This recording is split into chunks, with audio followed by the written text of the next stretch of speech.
আসসালামু আলাইকুম রহমতুল্লাহ। গত ভিডিওতে আপনাদেরকে দেখাইছিলাম যে ঘাসটা, সেটা এখন দেখাচ্ছি কী অবস্থা।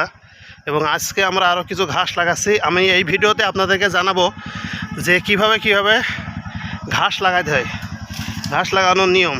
এইভাবে ঘাস লাগালে আপনার ঘাস খুব সুন্দরভাবে হবে ইনশাল্লাহ।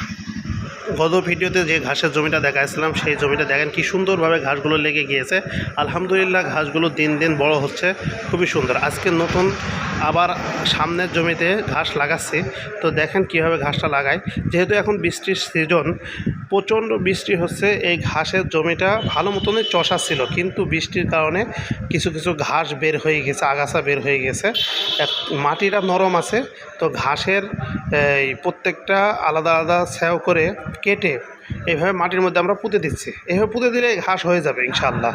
আর ঘাসের দেখেন প্রত্যেকটা পালসি বের হয়ে গেছে।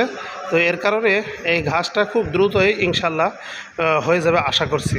তো আমরা শুধু পুঁতে দিচ্ছি, যেহেতু মাটির জমিটা নরম। তো এভাবে ঘাস লাগালে আপনার ঘাস খুব সুন্দরভাবে হবে। তো এই পুরো জমিটা ইনশাল্লাহ ঘাস লাগাবো। সবাই দোয়া করবেন আমাদের জন্য।